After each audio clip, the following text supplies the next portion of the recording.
Hello Raiders, Doomers, Crusaders, Scullies, and Fivers. Today I want to share with you all my brand new Crystal Skull Hero by Thomas at Advintage. I start the unboxing wearing my Adventurebilt Legacy Crystal Skull hat made by John Penman of Penman Hats. At the October California Jones event, I had the chance to handle some hats made by Thomas, and they were very good quality, and after I handled them I knew I had to get one, but I just wasn't sure which version I should get.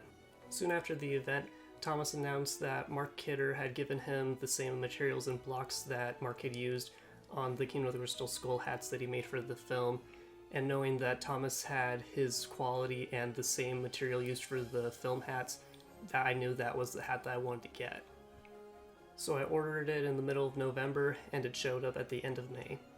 Pretty much everyone who reviews one of Thomas's hats mentioned how soft they are, and I never realized how soft they really were until I handled one, and along with that, this is the best fitting hat I've ever owned. The Crystal Skull Hero is closest in color to Thomas's true sable color, and since my hat size is close to a 58, Thomas was able to use the same blocks used on Harrison Ford's hats in the film. Speaking of the film hat, I'll let Berie Pollack, Harrison Ford's costume designer on the film, talk about how this hat came to be.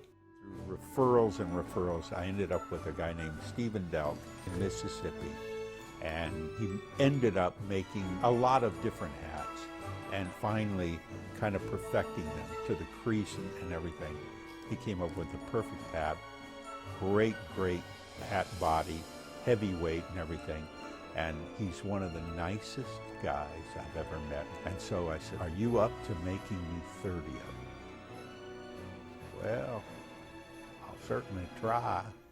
As Bernie said, Steve Delk got contracted to make the hats for the film, but his partner Marc also made about half the hats for the film, because they promised each other that if one of them got the hat gig, then both of them would be making hats for the film. Some other things I love about the hat is the interior. The liner looks just like the one from the film, and if you watch close enough, the film liner changes from gold to white depending on the light, and the same happens with this hat.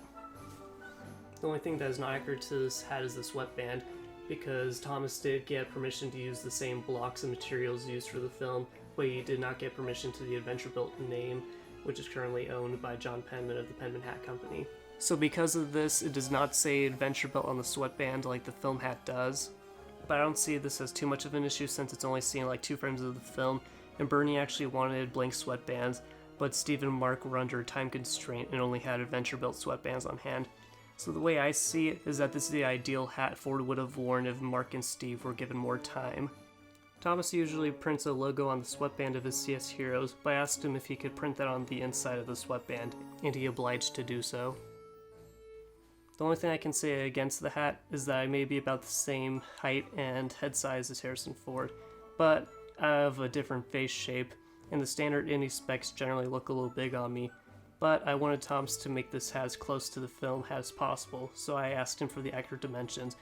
But if you really wanted to, you could ask him to make the dimensions smaller or bigger depending on your face shape. Besides that, the supplementary items that Thomas includes really bring it up a notch in my opinion. First off, it came with this phenomenal hat box which he includes with his Masterpiece and CS Hero hats. And I think it would work great if you wanted to keep your hat safe on a plane flight and you weren't too sure about wearing it on the plane. If you want one of these for another of your hats, Thomas sells them separately on his website under the accessory page.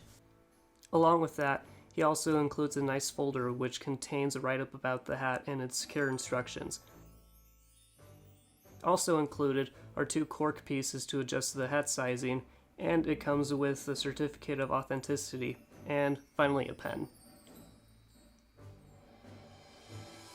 Overall, I'm very happy with this purchase, and if you're in the market for a Crystal Skull hat, I would highly recommend buying from Thomas. Even if you're in the market for some other felt hat, be it Indiana Jones or otherwise, I would still highly recommend buying from Thomas. He's very receptive to customization or anything that you're looking for, and I just highly recommend buying from him. Anyway, take care, and I hope you all have a nice day.